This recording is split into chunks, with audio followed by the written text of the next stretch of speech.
"Be so good as to play, Mr. Stewart," said Phileas Fogg. But the incredulous Stewart was not convinced, and when the hand was finished said eagerly, "You have a strange way, Ralph, of proving that the world has grown smaller. So because you can go round it in 3 months." "In 80 days," interrupted Phileas Fogg. "That is true, gentlemen," added John Sullivan. "Only 80 days now that the section between Rothal and Allahabad on the great Indian Peninsula Railway has been opened. Here is the estimate made by the Daily Telegraph. From London to Suez, via Mount Cenis and Brinsden, by rail and steamboats. 7 days from Suez to Bombay by steamer. 13 from Bombay to Calcutta by rail. 3 from Calcutta to Hong Kong by steamer. 13 from Hong Kong to Yokohama by steamer. 6 from Yokohama to San Francisco by steamer. 22 from San Francisco to New York by rail. 7 from New York to London by steamer and rail. 9. Total 80 days.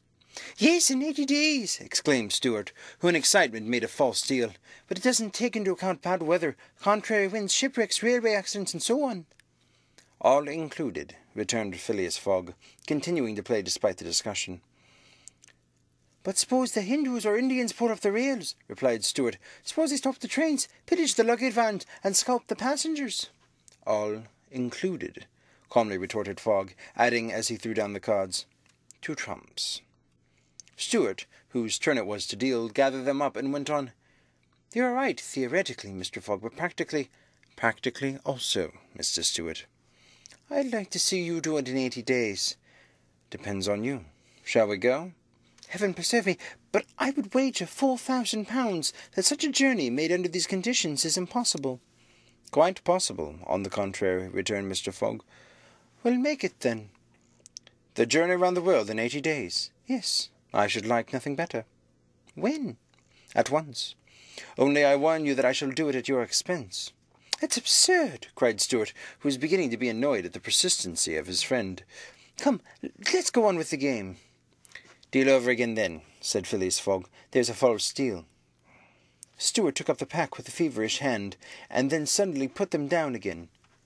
"Well, Mr. Fogg," said he, "it shall be so. I will wager the 4,000 on it." "Calm yourself, dear Stewart," said Felton. "It's only a joke." "Then I'll say I'll wager," returned Stewart. "I mean it." "All right," said Mr. Fogg, and turning to the others he continued, "I have a deposit of 20,000 at Barings, which I will willingly risk upon it." £20,000, cried Sullivan. £20,000, which you would lose by a single accidental delay. "The unforeseen does not exist," quietly replied Phileas Fogg.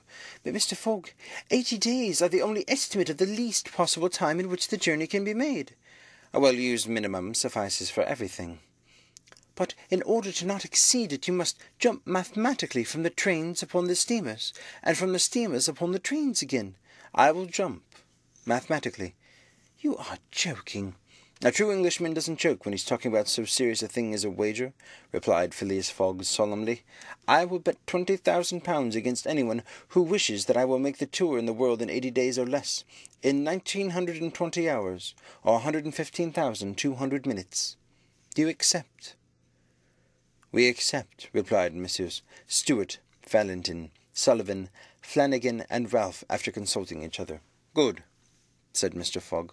"The train leaves for Dover in a quarter before 9. I will take it." "This very evening?" "This very evening," returned Phileas Fogg.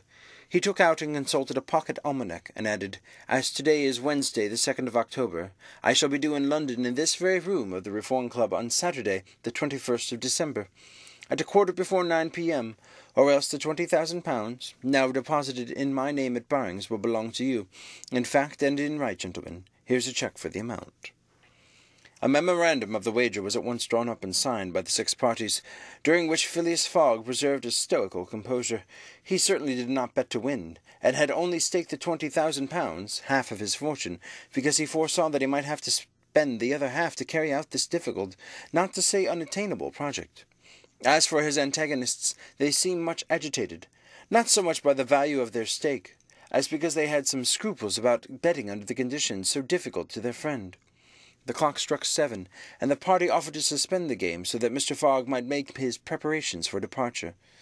"I am quite ready now," was his tranquil response. "Diamonds are trumps. Be so good as to play, gentlemen." End of Chapter 3. Read by David Russell for Lit2Go. Available on the web at fcit.usf.edu.